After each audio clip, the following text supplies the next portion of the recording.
What's up guys, I'm J-Rod at BLACKEST, and today we're doing something special as I'm going to be doing an in-depth look at one of my favorite superheroes of all time, Blue Beetle. Which one? All three, because I'm a colossal nerd. So let's go ahead and roll that awesome intro.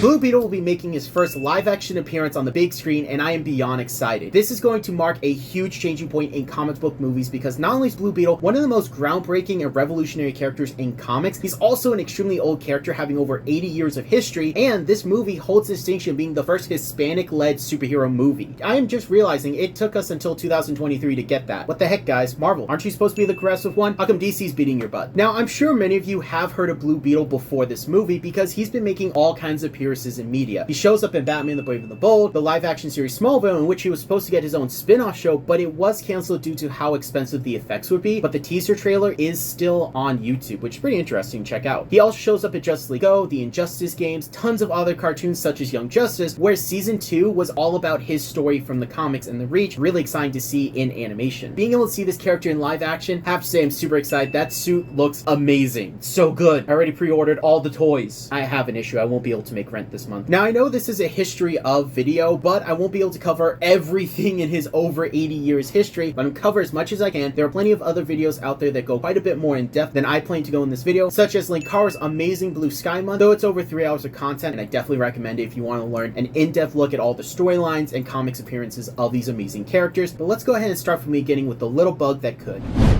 Now, interestingly enough, the story of this character doesn't begin at DC, but instead one of their competitors, Fox Syndicate, a comic company so old it actually was a rival of National Comics, the company that would become DC. And Blue Beetle first appeared in Mystery Men Comics #1 in 1939, the same year as Batman. Yes, this character is that old. The original Blue Beetle was a police officer named Dan Garret that took a drug called Vitamin 2X to gain whatever power the writers wanted at the time. Seriously, this dude was super inconsistent. In fact, his first ever appearance, he was actually a Green Hornet knockoff. He had the exact same costume as the Green Hornet, just in blue with the Beetle emblem on his chest, and that was really the Blue Beetle. Over time, he would change and evolve, and his costume would literally change from issue to issue. In fact, the Vitamin 2X wasn't introduced until a couple issues later, and here's what gets crazy. The character went from a Green Hornet knockoff to, believe it or not, a Phantom knockoff. Yes, that Phantom, the purple one. In fact, overseas, the character was advertised as the Silver Phantom to boost his sales because of how popular the Phantom was overseas, which makes me more depressed that the Phantom is not as popular in America as it is in Australia. They have parades and museums dedicated to him, and I love the Phantom, and I want that over here. Why we can't have nice things? Now, Blue Beetle would be your stereotypical Golden Age superhero, fighting mostly in the war. He would fight robbers, he would fight mobsters, including one named Big Dicks. He also fought a skeleton that drove a car. I refuse to give context to any more of that because it's hilarious. Now, interestingly enough, this specific version of the character is in the public domain. Now, I can go on and on about this era of Blue Beetle, specifically the founder of Fox Syndication, Fox himself. He was a character. He actually created a superhero named Wonder Man that was a direct knockoff of Superman. In fact, the only difference between Superman and Wonder Man was Wonder Man wore a red suit instead of a blue suit. National Public sued, won in court, and anytime someone from DC would actually stop at his side of the building, yes, they shared the same building, he would spit at them until they left. He would go on these crazy rampage, smoking huge cigars, screaming, "I'm the king of comics," and actually gave early work to one of the most legendary comic book creators of all time, Jack the King of Comics Kirby, my personal favorite artist because I have an entire Jack Kirby shelf, and I have a theory that he's the reason why Kirby smokes cigars, as according to rumors, Fox would often give cigars to artists and writers that impressed him, and Jack, being the king of comics, no doubt impressed him multiple times, including one specific story, and I like to think that started Kirby's obsession with cigars, mainly because every self-portrait that Kirby does, he's always smoking a cigar in it. Just a theory. A comic theory! But that's enough of the Fox era, and it's also not where our story ends. Even though Fox would find himself drowning in debt and eventually shut down his publication, the character will live on, and honestly, the early Blue Beetle really doesn't fit what we imagine for the character. But after the rights for him were sold and a new era took place, we finally got the Blue Beetle that we recognize today in a really cool, unique, and in my opinion, groundbreaking way.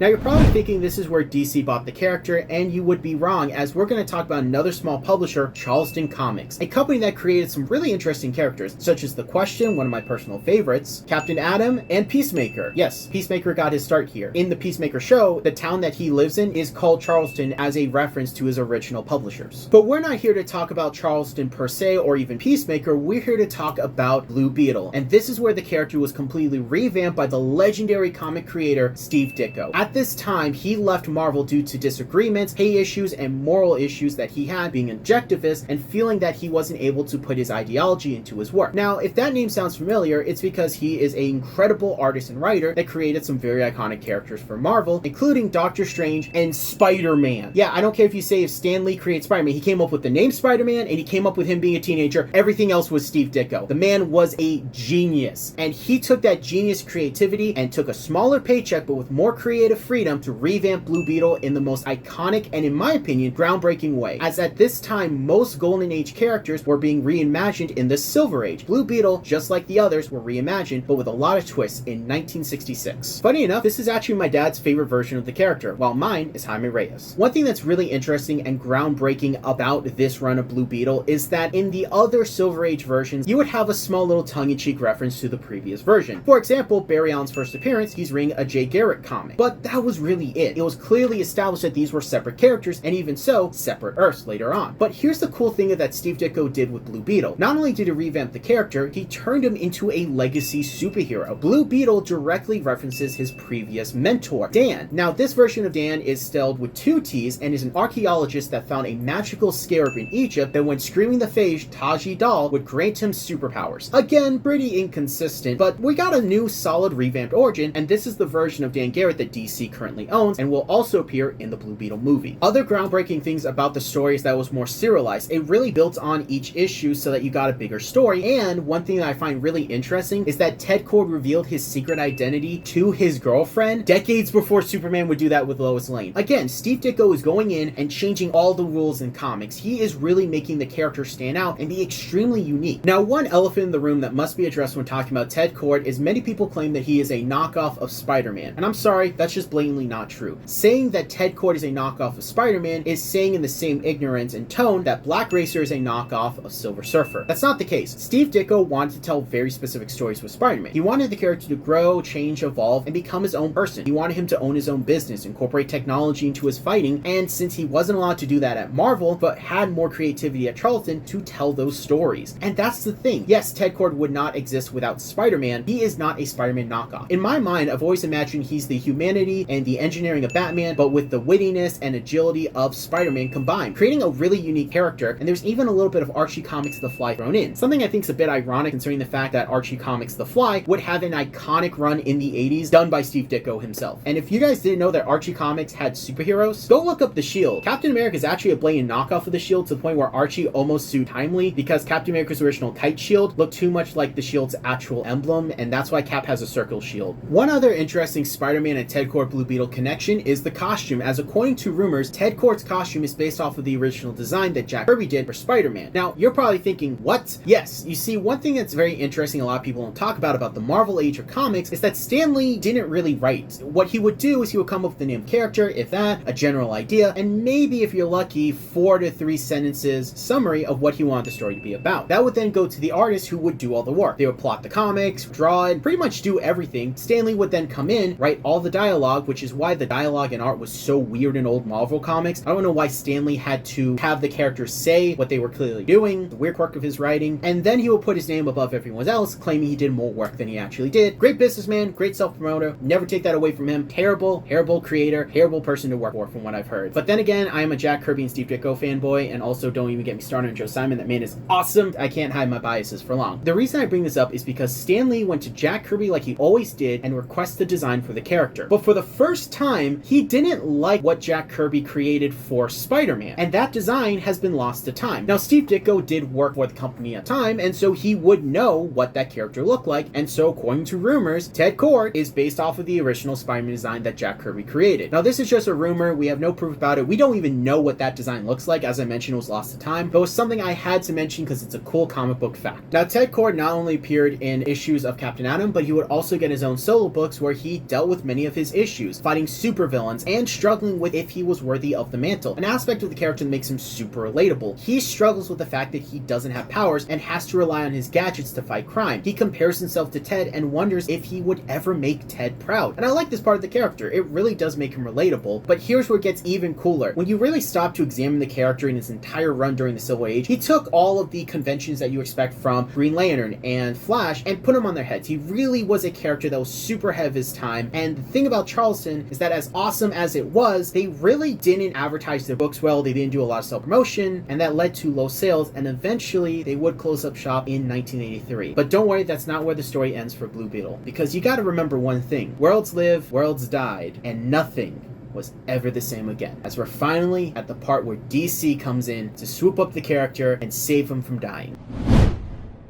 Crisis on Infinite Earths. DC's big 50-year celebration paved the way for the character to make its way into the DC universe. At this time, DC had several other heroes that they published that they wanted to incorporate into the universe. They wanted to streamline the timeline and make it so that it was easy for new readers to get in and have one solid continuity, something that took years of planning and they couldn't recreate nowadays. They tried in New 52 and it sucked. But by doing this, it made DC Comics the new home for Ted Kord and his world and mythology. His stories and Dan Garret were all brought into this amazing place. And the thing about Blue Beetle that I really like is that DC looked at him and said, in the world of gods, monsters, men, Amazons, and the Bat, a little bug could stand there. And I really like that. The fact that it made a home for this indie character that people may not have even cared about, and they treated him with respect, really shows how different DC was at the time, where they really felt like any character could do well and that they weren't as protective of the big three that I feel like they really have become. And that is a discussion for another day, of DC refusing to let characters reach the popularity of the big three, such as denying iconic superheroes their own supervillains to help elevate them, or even changing other characters to make them less appealing to not affect sales of Superman, Batman, and Wonder Woman. But that's not what this video is here today. At the time, DC really did have faith in the character. Now here in the comics, this is where things got interesting for Ted Kord. Not only did he get his own solo book, but he also became a main character for Just League International, an action comedy book. He would also be part of Extreme Justice, and thankfully that is the name of the comic, not the actual team, because the 90s was a weird time in comics. We don't talk about it. The reason it's called the Dark Age. But this is also where the character would change forever, and he would meet his best friend and form the most epic bromance in all comics history, Booster Gold, the greatest hero you've never heard of. And yes, that is his catchphrase. I absolutely love it. Booster Gold is a time-traveling superhero that went back in time to basically make a better life for himself. And while I could talk a lot about Booster Gold, especially because he's super tied to Ted Kord, this is a Blue Beetle episode, and I've already done a lot of tangent. Those issues that I mentioned the DC had would kind of creep in here, as the character would be retired in and out. He even had an entire issue making fun of him gaining weight because he wasn't fighting as much crime, and they started to make the character more goofy and buffoonery and really didn't hit with a lot of audiences. I know, for example, my dad never liked this version of character, but when they started to bring him back to his normal roots and actually had him be a hero, man, was he good. Interestingly enough, one development about the character Blue Beetle that almost happened at this time, and was even teased a little bit in the comics, that when Ted Kord had to forcibly retire as the Blue Beetle due to a minor heart attack he suffered, he actually debated passing on the mantle to Tim Drake. Yes, that Tim Drake. Red Robin, Agent Drake, the third Robin. Yeah, him. He almost became Blue Beetle. The then editorial team of DC decided not to go forward, though they did toy with the idea of Ted training a team of Blue Beetles and have a shared mantle between 5 characters. Again, that didn't happen, but it was interesting and I thought it was worth mentioning. Now, for a while, that was pretty much what Blue Beetle was in the comics at the time. He was just kind of there. He would be retired, then not retired. He would be a supporting character and sometimes a main character. DC didn't have a super clear vision for him, and unfortunately, it was like that for a few years. But one book came about that really changed things, and it wasn't a mainstream book, it was an Elseworlds book, as in 1996, Alex Ross released one of his most epic and groundbreaking works, Kingdom Come, a story about the old school heroes having to deal with the new generation of heroes that are super violent, causing more death and destruction than supervillains. And to my surprise, Blue Beetle had a pretty solid supporting role in the story, being on Batman's side of the war. And here's where it gets really cool: the character was reimagined as the Iron Man of the DC universe, meaning that Blue Beetle started off as a Green Hornet knockoff, then became a Phantom knockoff, debatably a Spider-Man knockoff, though I personally disagree with that statement, to an Iron Man knockoff. At least they're keeping it consistent. This version of Blue Beetle is super cool. It was designed by Alex Ross. I love the knight look to him. The armored suit looks really great for this character, character, and in honesty, it does make sense because these were characters like Green Arrow, Batman, and Blue Beetle that don't have powers, so relying on armor made sense. But here's where it gets really cool. The design that Alex Ross came up with had a scarab on the back of Ted's suit that would open up with wings to fly, and that one decision would forever change the legacy of Blue Beetle in ways that Alex Ross himself would have no idea it would. Now, even though the character did get a boost in popularity, editorial and forces behind the scenes had another idea. They wanted things to change, and so a new plan was done in the comics. They were going to introduce a plotline where Maxwell Lord wanted to take over the world, and Ted Kord was the only hero that figured it out. Unfortunately, due to a retcon that Jeff Johns put in the comic, nobody took him seriously, and so he had to come out of retirement and investigate this personally. Maxwell Lord would give him a choice: either become a villain and join him, or die. Ted, in a call to Steve Ditko's Ayn Rand philosophy and objectivism, refused to compromise and said that he wouldn't be a villain, he would die a hero. So Maxwell Lord blew out his brains. I wanted to be a little more tasteful with that, but since the comic refused to be tasteful or even like show any restraint, I don't feel the need to, because this panel was, oh my gosh, that's rough, buddy. That traumatized me as a kid. Not even joking. My dad would read me old Blue Beetle comics, and we got to this part, I remember my dad quickly shutting the comic and we never opened it again. This would mark the end for a long time on the Ted Kord run of the character. But the thing about Blue Beetle, and the thing that I want to highlight, is he's the little bug that could, because every version of the character is really unique or has one aspect of them that's really interesting. And that's the thing about Ted. His whole thing was unique. He was a really cool and interesting character, and I really loved him. And to see him die was really tragic for me as a kid, I'm not gonna lie, but that led to new beginnings. They introduced a new Blue Beetle. The Blue Beetle of my generation. The Blue Beetle I grew up with. The Blue Beetle that was the first ever comic book I ever subbed to at my local comic shop when I was a kid. The one and only Jaime Reyes, the main character of the Blue Beetle movie.